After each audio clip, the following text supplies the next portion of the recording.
2월 27일 목요일입니다. 한국 시간으로는, 미국 시간으로는 2월 26일 수요일입니다. 오늘 중요한 뉴스를 중심으로 바로 시작하도록 하겠습니다. 지금 보시다시피 3대, 4대 지수가 혼조세로 마감이 되었습니다. 여러분, 이 S&P 500의 히트맵은 엔비디아의 어닝 발표 전까지의 모습이기 때문에 그 이후의 모습이 어쩌면 더 중요해 보입니다. 한 가지 공통점은 정말 갈고리 모양으로 4대 지수가 똑같죠. 괜찮았습니다. 뉴욕 시간으로 12시까지는 참 괜찮았거든요. 상승세를 이어갔는데 시장이 12시를 기점으로 완전히 폭락했습니다. 그 이유가 있었는데요. 바로 트럼프 리스크였습니다. 자, 지금 한 장의 제 사진을 보여드리겠습니다. 보이시죠? 일론 머스크가 강요 회의에서 발언하는 모습인데요. 전 마가라는 모자, 회의 가면 그래도 양복은 입어야 되지 않나요? 저 모자는 정말 확 벗겨버리고 싶은데. 자, 이 소식, 트럼프가 강요들에게 머스크에 불만 있는 사람은 다 쫓아낼 것이다 라는 이야기가 흘러나오면서 시장이 급락하게 되었는데요. 자, 좀 들여다보도록 하겠습니다.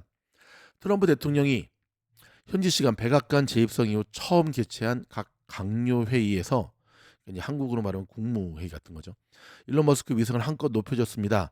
자, 도치 수장을 이끌고는 머스크가 정식 강요죠. 아님에도 불구하고 이날 회의에 옵서버 형식으로 참석을 했는데요. 머스크는 트럼프로부터 발언 요청을 받은 뒤에 정부 지출 삭감 계획 등을 밝혔습니다.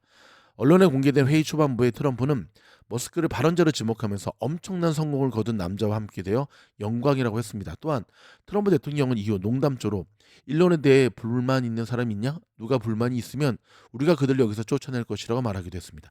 정식 관료는 아니라 특별정부 직원이자 대통령 선임 고문으로 분류되는 머스크는 정부 공무원 감축과 미국의 국제개발처 해체 등 대대적인 구조조정으로 미국 공직사회 일대 파장을 몰고 온 동시에 적법성 논쟁에 휘말리고 있습니다. 자, 일론 머스크가 여기서 어떤 얘기를 했냐면 계속해서 본인의 주장을 밀고 나갔습니다. 지금 미국이 이거 줄이지 않으면 파산한다 하면서 더욱더 밀어붙일 것이다 라는 이야기를 했거든요. 자, 이런 소식이 전해지면서 시장이 오늘 폭락세로 돌아섰다는 것. 더구나 테슬라의 폭락이 더 뼈 아팠습니다. 지금 보시다시피 290.80 애프터에서 좀 빠지고 있는데요. 290불대가 무너졌습니다. 어저께 테슬라가 300불대가 무너졌지만 바로 반등에 성공했거든요. 하지만 오늘은 300불이 깨지면서도 전혀 회복하지 못하는 모습을 보여주고 있는데 한번 볼까요? 이 지금 테슬라의 모습이고요. 오버나잇 시장이 진행되고 있는 실시간입니다. 지금 시장에서도 테슬라는 지금 하락으로 이어지고 있습니다.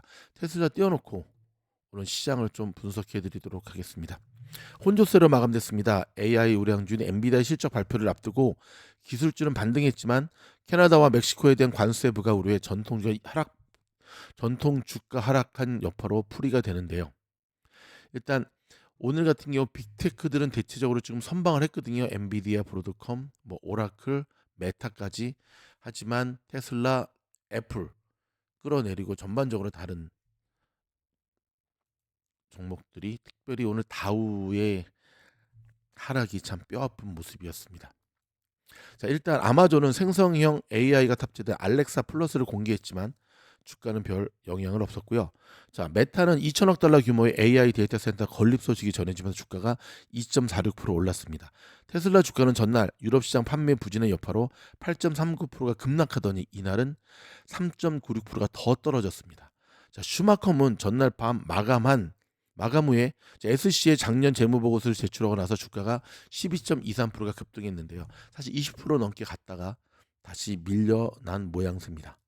자, 조금 전에 방금 들어온 소식인데요. 트럼프 대통령이 유럽 27개국으로 구성된 유럽연합이 미국을 속이기 위해 만들어졌다면서 자동차를 포함한 유럽산 수입품에 25% 관세를 부과하는 방침을 조만간 발표하겠다고 했습니다. 야, 이거는 발표되면 시장이 다시 한번 좀 무너지겠는데요.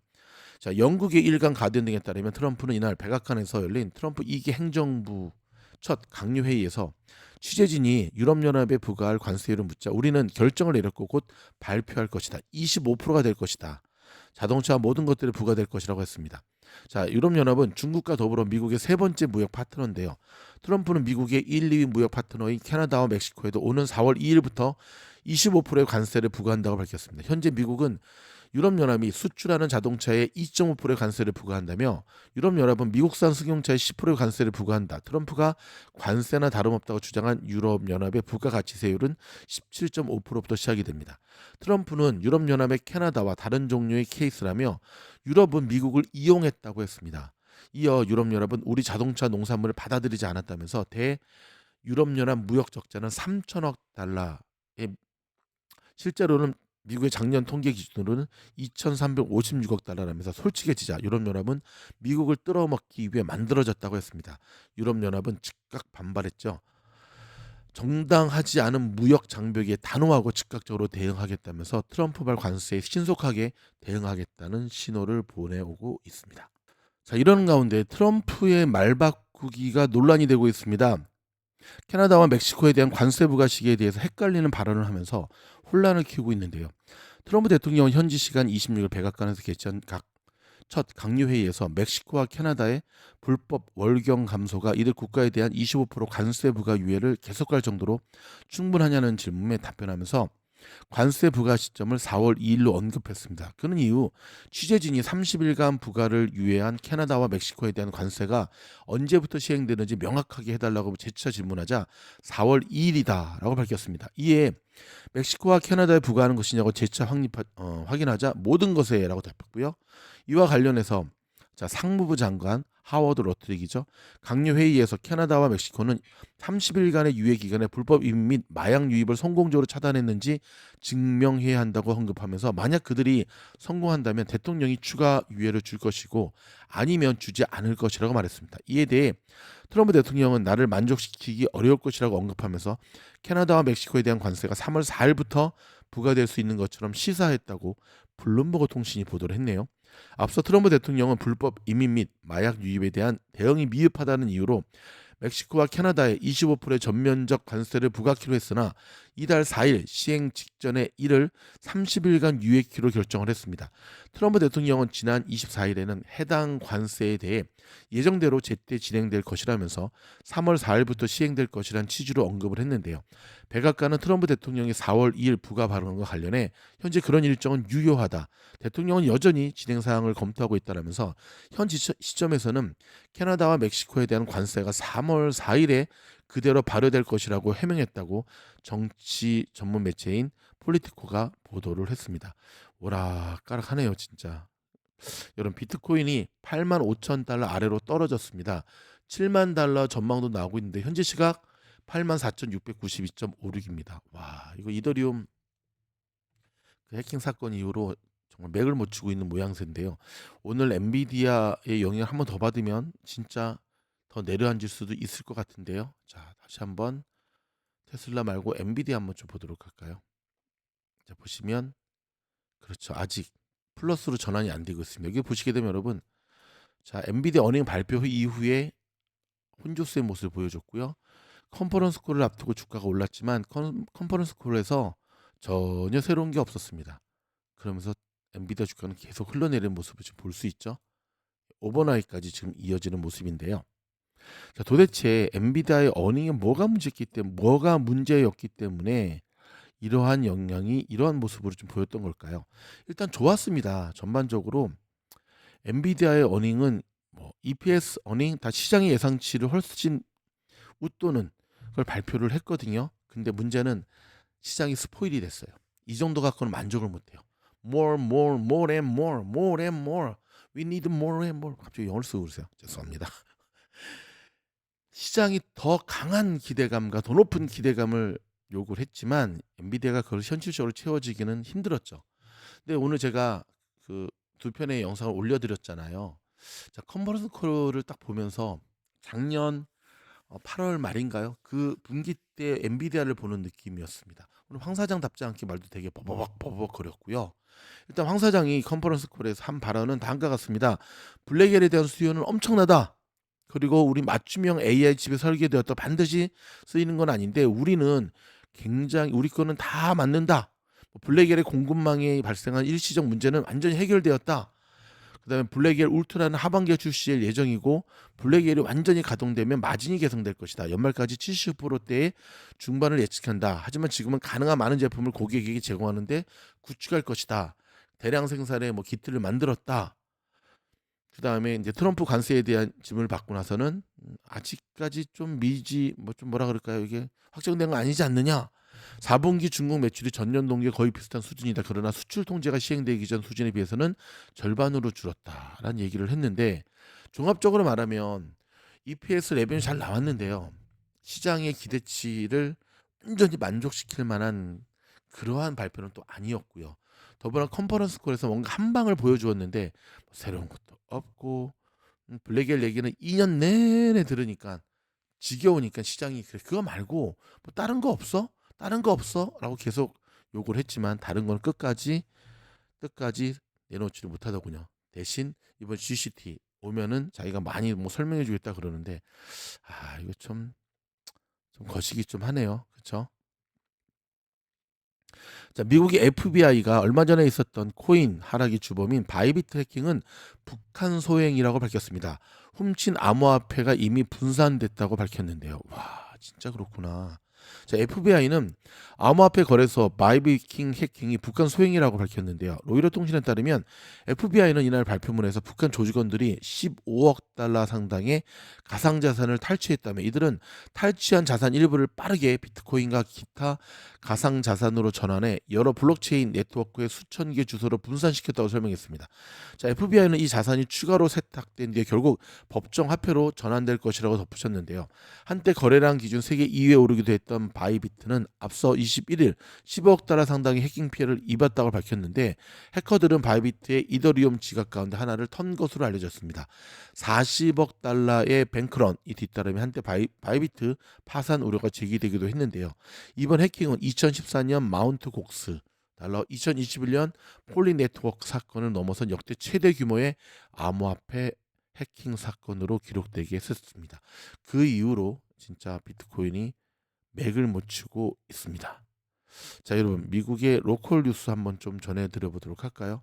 지금 미국은 심란합니다. 지금 일단은 고용이 버틸 수 있을까도 걱정이 많이 되는데요.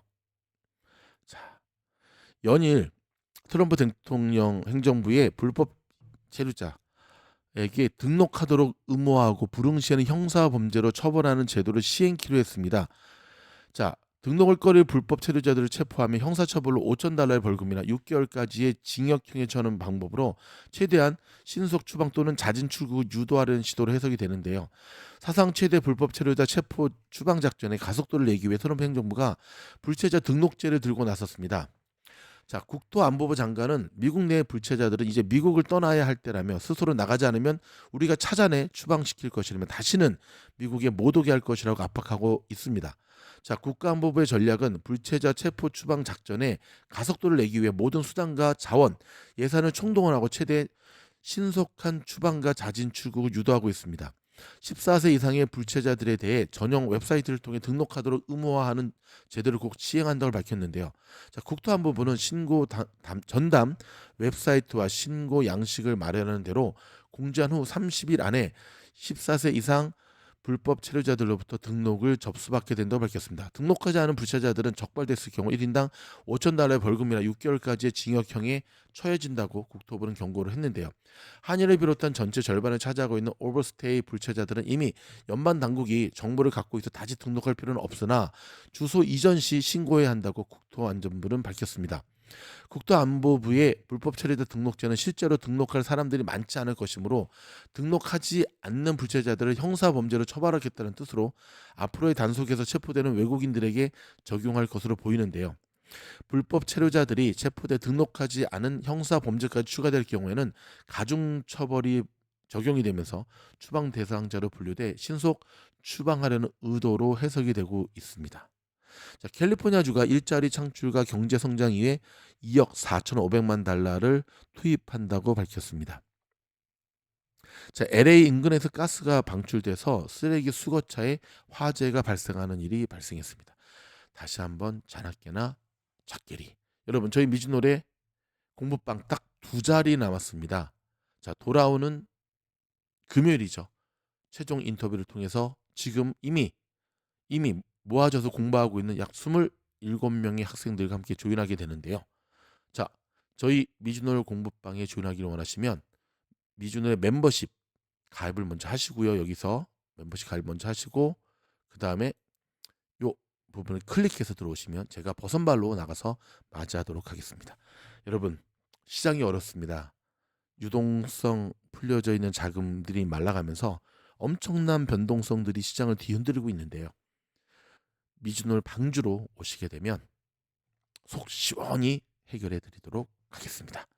이미 많은 학우들이 미주놀 공부방에 들어와서 좀 더 일찍 들어오지 못한 것에 대한, 좀 더 일찍 지원하지 못한 것에 대해서 후회하는 모습을 본다면 정답은 나와 있는 거 아닐까요? 미주놀로 오십시오. 여러분들을 환영합니다. 고맙습니다.